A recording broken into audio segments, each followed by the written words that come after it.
natatanging career orientation na tutulong para sa tamang pagpili ng kurso at propesyon. Let's talk about career.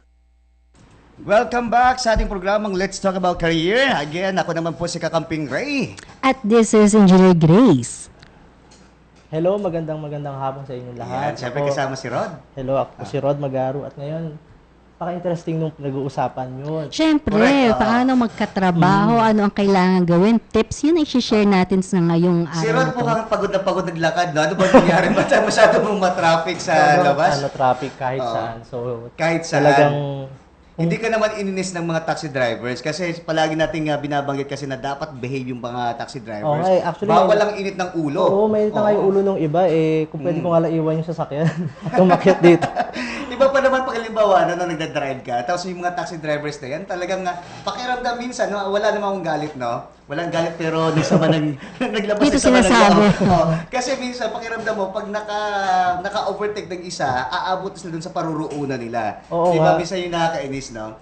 Anyways, nabanggit kanina Rod yung ano natin, na yung mga signs ng pagiging underemployed or underwork, yung tinatawag natin. Yeah. So, nag-stop tayo kanina tungkol dun sa parang pakiramdam mo na parang demoralize ka.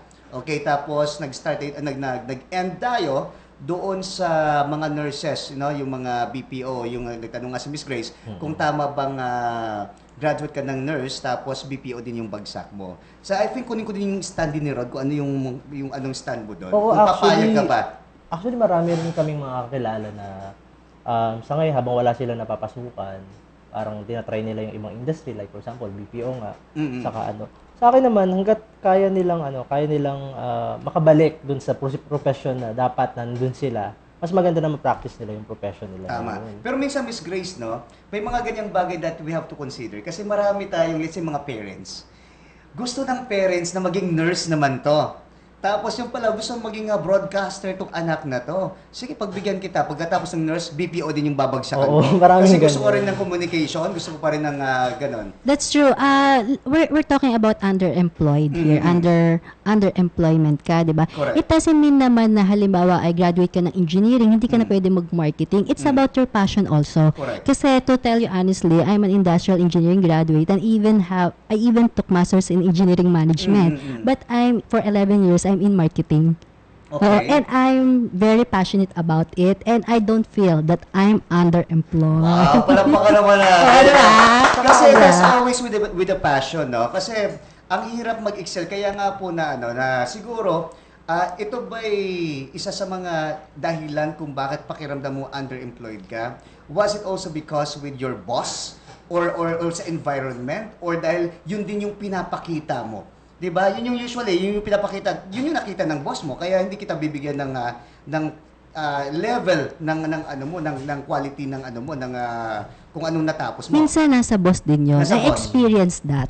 Yes. Kaya na as in totally, yun nga, may mga masters, Ito yung tinatawag sobrang na politics, no?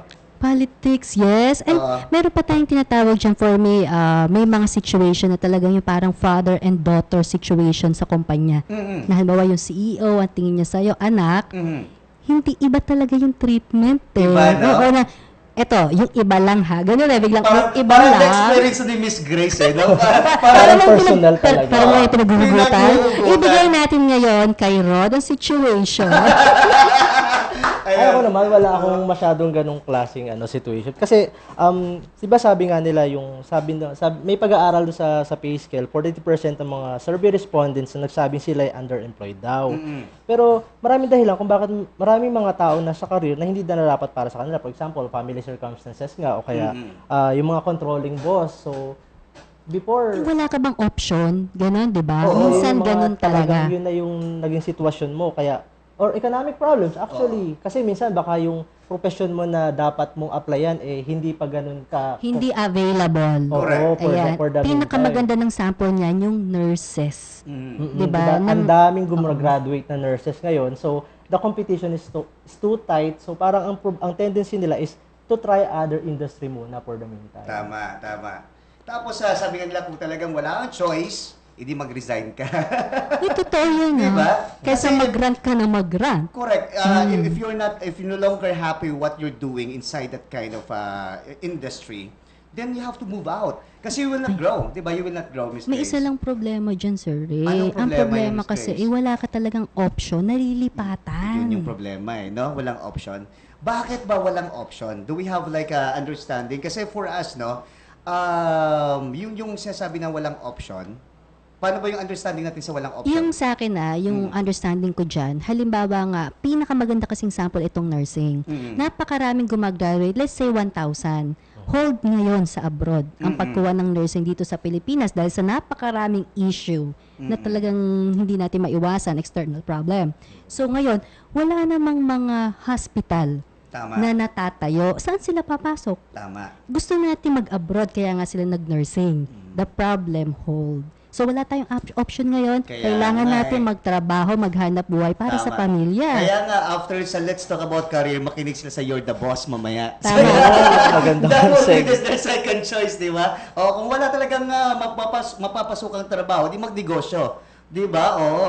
Tapos yung ibebenta mo lahat, puro mga in-line doon sa mga nursing, di ba? Oo. Yung mga medicines. Anyways, ano pa yung dapat pag-usapan natin? Ano yung mga iba't ibang signs pa na ikaw ay isang underemployed? Rod? Nandito ngayon, you are no longer learning daw, Rod. Oo, totoo Parang yan. halimbawa, nagawa mo ng lahat. Oo.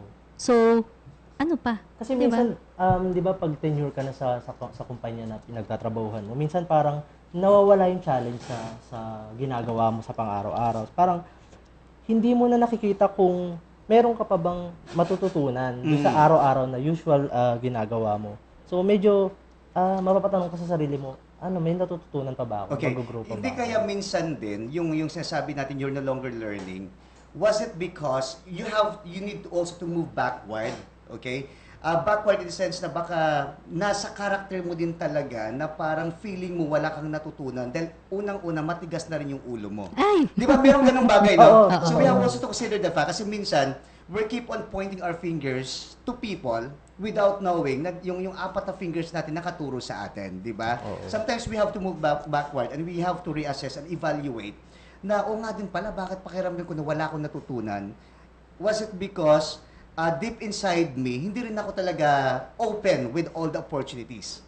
Di ba? May mga ganung bagay. So, dapat tayo na mag-i-initiate. Tayo na rin And that's sometimes, correct. it's a mindset. That's Diba? correct. Kaya sabi nga nila, everything para sa akin, no, as the boss sa 100 branches, itong lahat ng bagay kasi ay pwede nating maging negative. We can actually, sabi natin, pwede tayong maging negative. Pero kung gawin natin positive yung negative, makakaya siya. Pwede Lahat, yun. lahat Ngayon, yun. 100 branches, may available pa ba?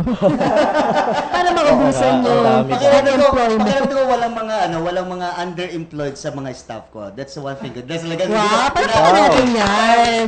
Binubuhat yung sariling upuan kasi sabi nila ko, walang mag-appreciate sa'yo. Appreciate mo na sarili mo. Tama yun. Tama yun. That's true. Oh. May isa pa, you are too comfortable daw. Anong ibig sabihin nun, Rod? Ako kasi sa office, minsan kasi may mga kasama ako. Ay, hindi ko sinasabi yung ngayon ha kasi alam ko nakikinig sila Natulas ka ngayon. na.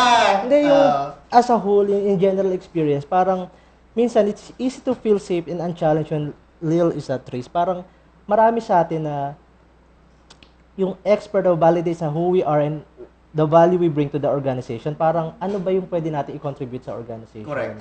So parang hindi natin naiintindihan kung ano pa ba yung natin worth natin sa kumpanya. So parang minsan hanggang sa pupunta ka na sa point na siguro Ma-share ko lang, Sir Rod, ha? Dito sa Aileron Systems Group, ang boss ko nasa Malaysia. oo, kailangan Lahat natin yan. initiative ko. As in, para, hindi naman para masatisfy, kundi para on my own personal growth na rin, di ba? I'm not that comfortable. I'm comfortable in a sense na I'm empowered, na empowered ako dito. So, yung bang ibig sabihin mo dyan? Oo, Pero yun bago ang kasi. lahat, Rod, gusto ko sanang batiin mo din kasi sabi niya may mga nakikinig eh. Baka magtampo mamaya, makalimutan natin. Sino yung mga friends mo dyan Oo, sa katrabaho actually mo? lahat ng katrabaho ko Banggitin ngayon na sa natin financial para, accounting. banggitin mo na, baka Oo. magtampo eh. Actually magkakasama sila ngayon. So hello sa lahat ng mga ka-team ko sa finance and accounting, Ayan. care. Ayan, Ayun. wala nang pangalan. Wala na, baka may magtampo eh. May Baka magtampo may- isa. Oh. But anyways, meron tayong dito. Miss Grace, sige, ano po yan? Tiga Laguna. So, Oo, sabi ko sa'yo, may question nakikinig tayo. eh. Dahil Di ba? sa- O sige. Sige, ma'am, ano po ang maipapayo niyo sa akin? Gusto kong humingi ng increase sa salary Thanks, Casey Kapili from Calauan, Laguna. Wow, binabati natin ang mga taga Laguna, lalong-lalo na ang taga Calauan. Calauan. Yung paghingi na increase ng salary, you're the boss, Yes. right? Oo. Hindi naman every time pwede kang humingi, may situation Oo, yan. Totoo saka, yan. minsan kailangan mo ng evaluation saka proper Assessment. based on an assessment. Assessment. Totoo yan. Bilang boss, ito by every 6 months, every year, Depende sa boss din yan. Pero sa standard natin, that's supposedly every year yan.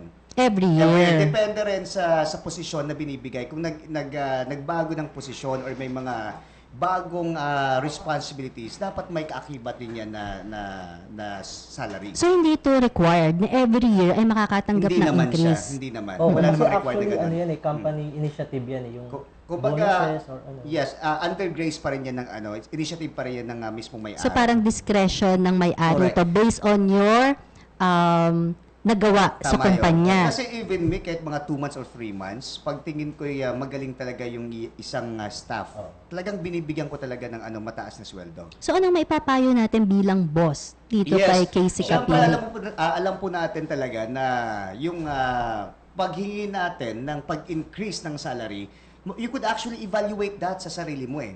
Kung talagang bibigyan ka ba talaga ng pag-increase, you can actually check.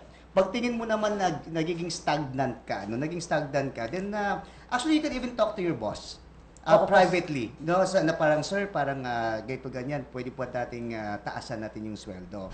And always yung responsibility naman, ganito ganyan. Ang tanong dito, na-deliver mo din ba ng maayos yung responsibilities mo? Tama. So that's you need to check also kung alin dito sa sarili mo ang makonsider mo na you have the right to ask an increase dun sa salary. Ayan. Yung confident ka naman. Hindi Confident naman, ka. sinasabi ko yun dun sa mga empleyado namin, kung 10 kayo, Correct. 10 ba kailangan bigyan ng increase? Siyempre, hindi rin naman. Depende sa nagawa mo sa kumpanya. Nanghihingi ka ng increase, palagi ka namang absent. Late? Ayun, late. Diyos ko, di ba? Ang Ah, daming excuses. Hindi gumagawa ng extra miles for the Correct, company. walang no? initiative. Pagdating ng 5 o'clock, 5:01, umalis na kaagad. Parang ganun, di ba? Oo, biglaan. Minsan kasi importante yung may one-on-one kayo with boss. Tapos Correct. i-breakdown nyo yung ano yung mga dapat goals nyo for the whole year. Or Kailangan eye to eye road, ganyan, no? Eye to eye road. Hindi Baka kasi- saan pa mapunta? ang ano kasi, para malaman mo kung na-reach mo ba yung goals mo at ng organization. Hindi kasi basta lang kailangan humingi ka. So, weigh down mo rin kung ano ba yung, tapos pag-uusapan nyo ng boss nyo. At saka sana maintindihan ng mga empleyado, kita naman ng boss kapag may nagawa ka. Tama yun. Huwag nilang isipin na trabaho ako ng trabaho, baka hindi pa enough. Diba? Tama yun. Kasi marami naman talaga pakiramdam ng mga ibang staff na hindi sila nakikita ng mga boss nila. No? Yung mga ginagawa nila tapos bigla na lang manghingi ng increase. Which in fact may mga may mga managerial positions tayo or supervisors na nagsusupervise sa inyo, nakatutok sa inyo kung itong taong to ipag-reassess nila talagang dapat yung bigyan ng salaring maganda. Talagang you don't need to ask. Yeah. Oo. Pero again, sabi nga ni Mr. Rod, dapat kausapin mo din, di ba? Oo. Kung pakiramdam mo talagang underemployed ka din, kausapin mo yung boss mo. Yes, at sigurado ako, at alam ko na bagong promoted ka. So, yan, congratulations. Oo, maraming salamat. Kaka-promote ko lang. Nakarelate siya. Oo, nakaka-relate ako. Kinausap mo ba ng one-on-one? Actually, napag-usapan namin yung goals namin nung hindi ko pala nakalimutan ko pala na na-promote ako no. Ayan. Yun pag-usapan namin tapos parang assessment based on assessment ito siguro this is the next. Mamaya ka na magpakain Mamaya ka na magpakain. Sige. Pero teka, merong mga nag-text sa atin si Alex from Laguna. Sabi niya, ako po nurse, totoo po na mahirap mag-apply kasi kulang sa hospital. Totoo naman. Oo. O di gumawa ka ng hospital. Yun yung isang problema Na eh. puro diba? mga nurse, di O ba? meron pa, from Meron pa, Bulacan. oo. Jan here ng Bulacan. Nice program. Congrats. Let's talk about career. Oo. Thank you so much, Jan. And of course, sabi niya, Sir at Madam, magandang hapon po. Tama, mas mahirap ang underemployed. Totoo yun. Really? Mm-mm. Sobrang hirap Really. talaga. Totoo yan. Totoo Kasi yan. parang pag dapat kasi yung working place mo, pag gising mo sa umaga, parang magmamadali ka din. Excited ka ang dapat. sarap pumasok, That's di ba? Kasi pakiramdam mo lahat ng mga tao doon, friends mo, makakachika ka. Tapos you feel comfortable.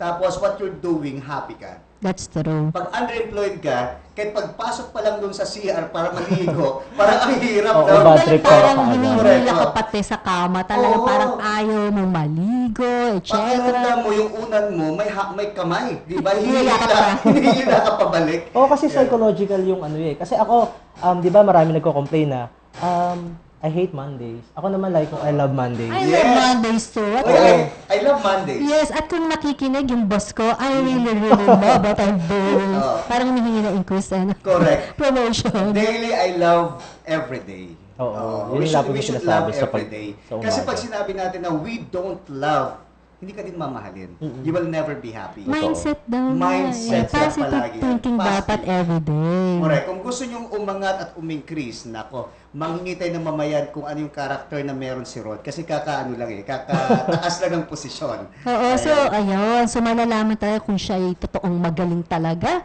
Kasi paano ba yan? Bagong promoted. Correct, correct. So anyway, siguro magano muna tayo. Konting hanap buhay. Magbabalik po kami ulit dito lamang po sa ating programang Let's Talk About Career. Ma'am, Dad, si Rudy po, boyfriend ko. Oh, kain na iho. Sige po, salamat na lang po. Tumatanggi ka sa grasya. Naku, masama yan. Lalabo ang mata mo. Ah, ganun po ba? Paabot naman po nung lechon? Huwag makisalo sa sabi-sabi. Dito ka makinig sa sasabihin ko. Basta mata, sa EO Executive Optical pumunta. For state-of-the-art facilities and expert eye care, go to EO Executive Optical. Love your eyes. Ang larong minahal ni lolo't ni lola, nanay at tatay. 80 taon nang nagbibigay ligaya sa mga Pilipino. And for the new generation, introducing the Mini Sweepstakes Game. Ang 5 piso mo may tsansang manalo ng 80,000 pesos sa monthly Mini Sweepstakes draws ng PCSO. Dito sa Mini Sweepstakes Game, 5 piso mo may panalo. Tickets are now available at the PCSO main office, all PCSO branches, sweepstakes agents, and selected lotto outlets nationwide. Capital Broadcasting Center, DZME, 1530, ang Radyo 1. Natatanging career orientation na tutulong para sa tamang pagpili ng kurso at propesyon. Let's talk about career.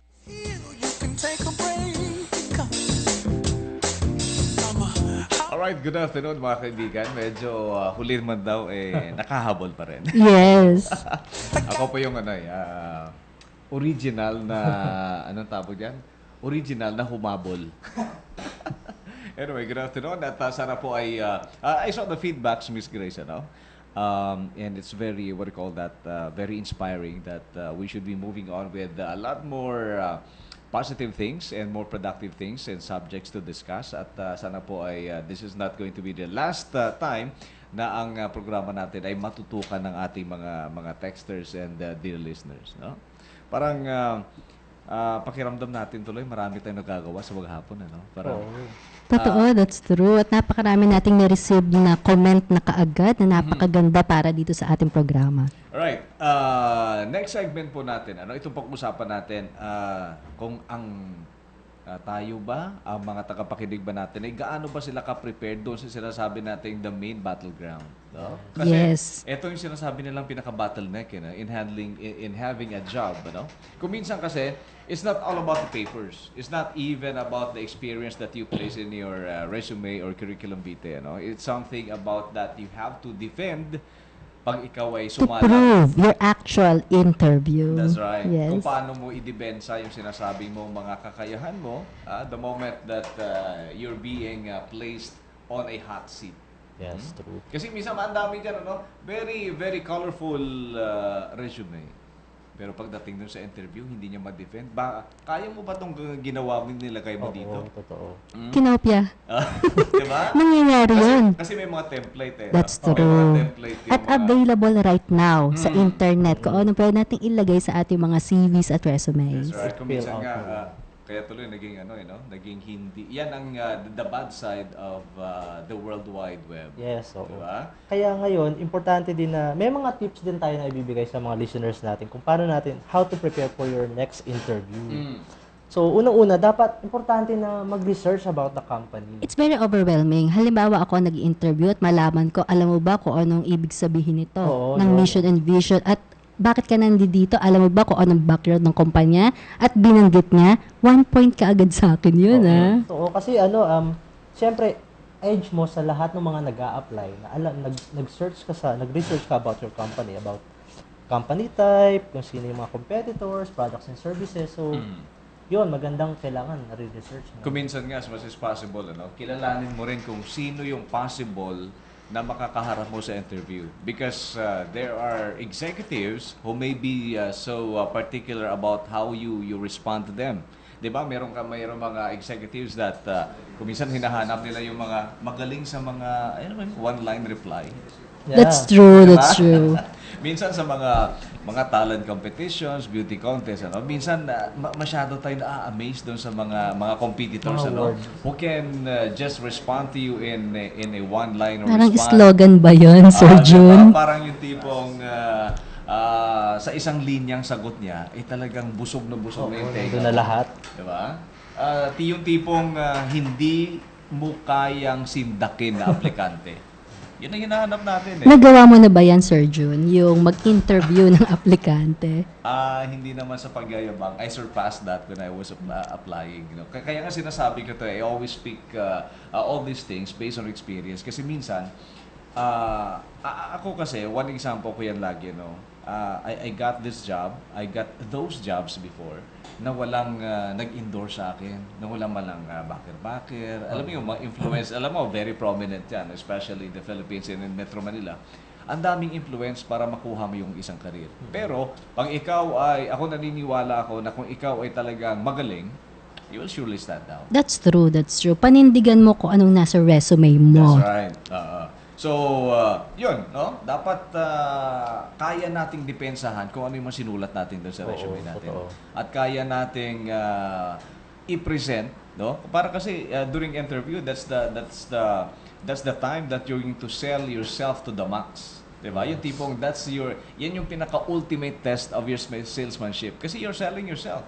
Ako diba? Personally, ang hilig ko magpa-interview, yung bang nag-a-apply lang, para lang masabing, parang ma-practice o ma-prove yung mga nakasulat. So, yun, importante na ma-depend mo on Like how good you are in your marketing skills. Yun. Kasi personal, sarili mo na yung minamarket mo, Totoo, diba? totoo. Naniniwala ka ba, Miss Grace, na alam mo kung minsan, regardless kung ano yung line of work, kung ano yung linya na ina-applyan mo, anong industry ang ina-applyan mo, as long as yan ay trabaho, dapat sisingit talaga yung salesmanship and marketing skills, di ba? Kasi minsan, I strongly believe na pag ang isang tao ay nasa dugo niya yung pagiging salesman, pagiging marketing person, ibang drive niya eh.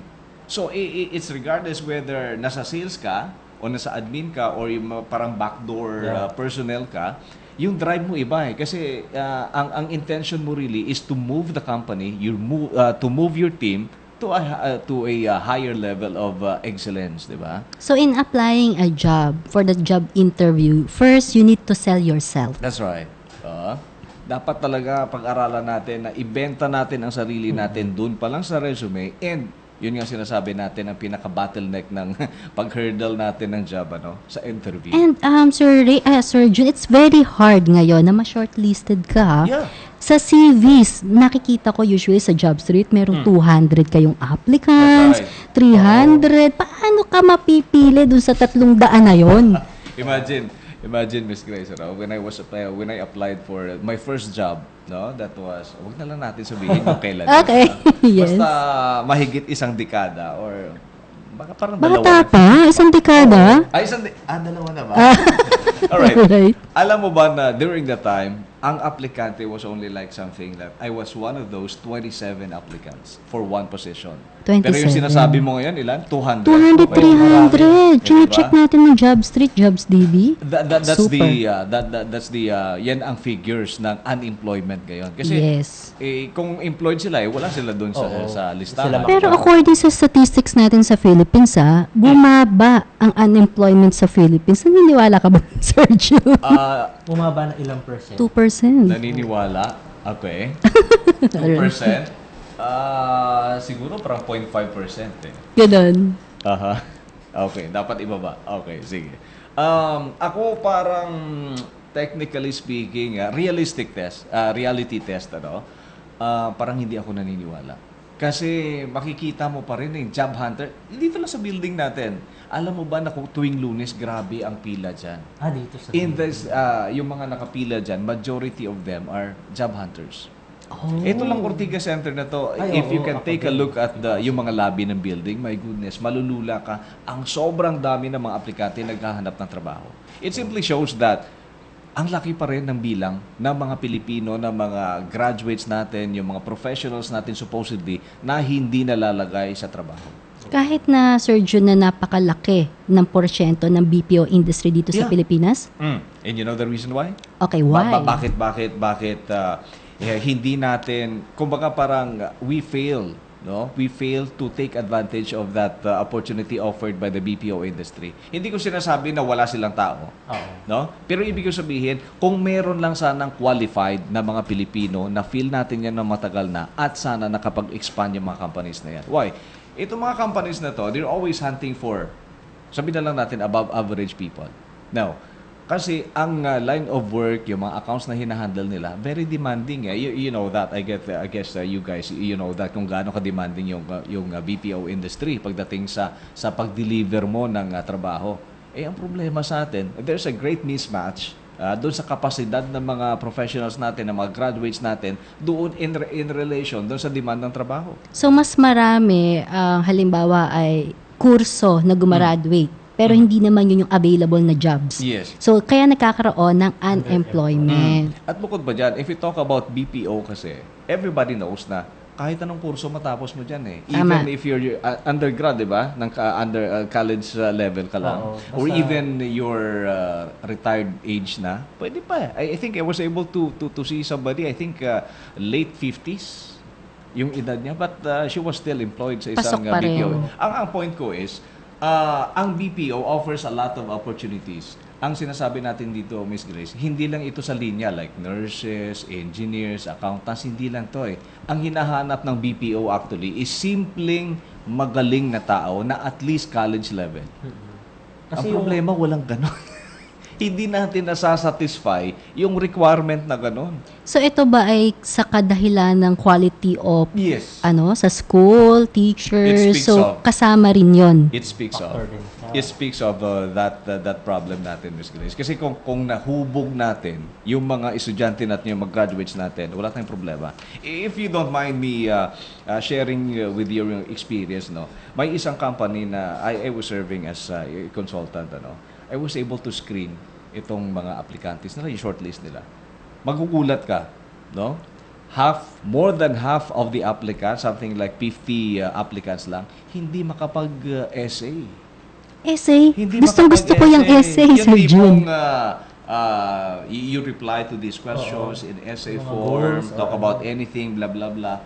Pero yun mo, ang nire-require mo lang 5 to 10 sentences. Hindi niya masagot. Hindi niya masatisfy. Okay. Sablay. Kung hindi man off-tangent, talagang... Ito ba, Sir Jun, ay graduate ng 4 years course? I'm telling you, graduate. Paano siya pumasa? I don't know. Diba? I don't know. Kasi minsan, Grace, yung mga sa pagpasa, masyadong technical, hindi yung expression and comprehension na hindi natututuro. Yes. Natuturo You said the right word, Roda. Kasi, alam mo, ang pinakakulang dito sa atin, yung comprehension at yung expression. Di ba? Meron tayo literary forms and expression nung college tayo, di ba? Literary forms and expression, composition, basic grammar, advanced grammar, and so on and so forth, yung mga higher English natin. Pero, I'm so sad to tell our audience na parang hindi natin nabigyan ng focus yun Kasi, I don't know, hindi ko po sinisisi yung mga nagka-campaign way back during the 80s na yung sa isang malaking government university na sinasabi nila na ibalik ang instruction sa wikang Pilipino.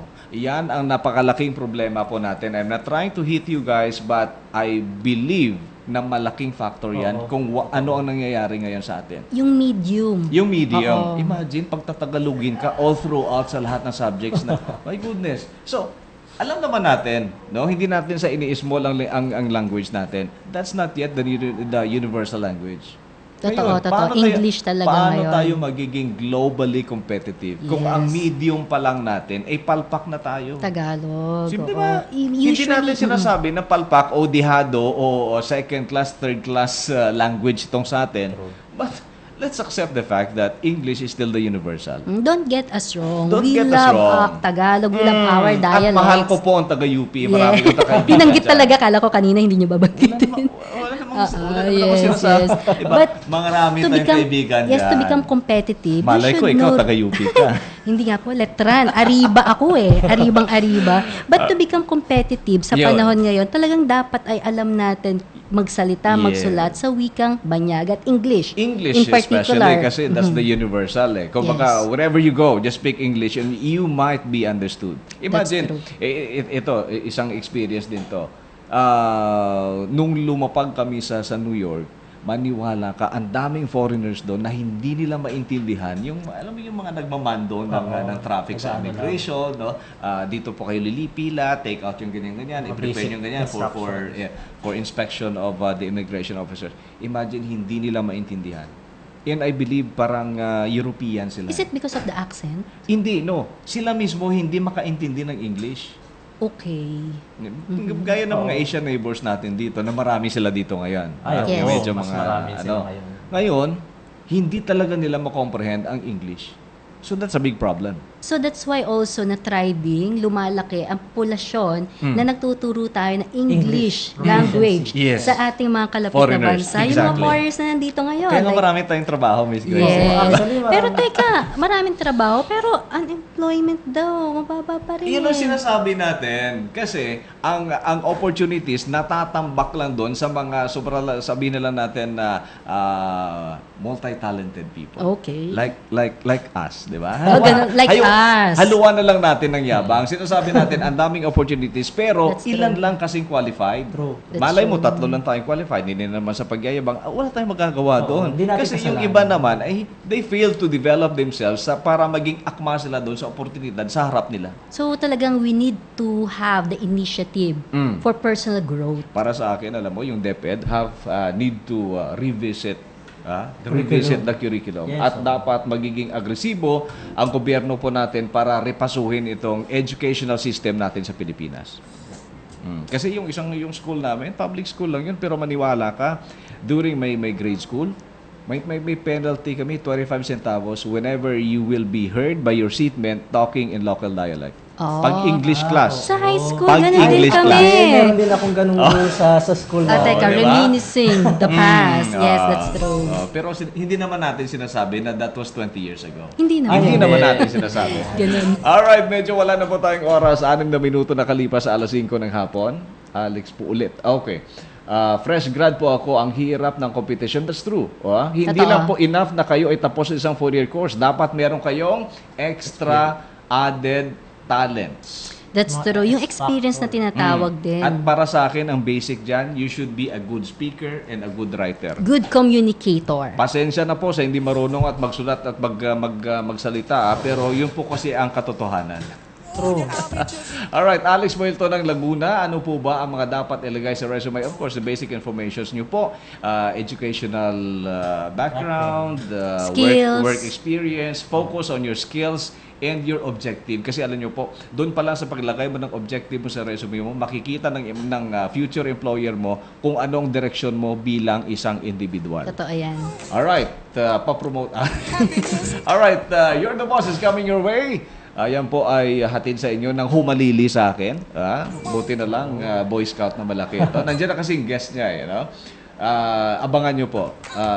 She's good. Maraming masishare po yan na ako isa na niya masasabi ko sa tao na yan. Very, very positive.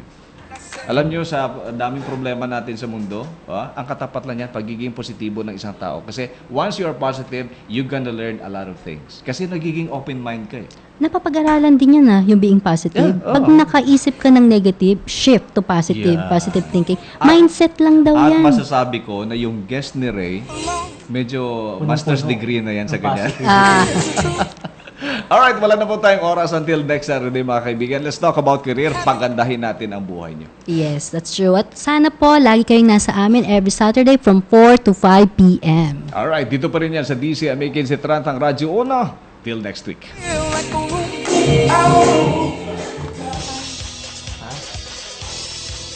Makabuluhang talakayan hinggil sa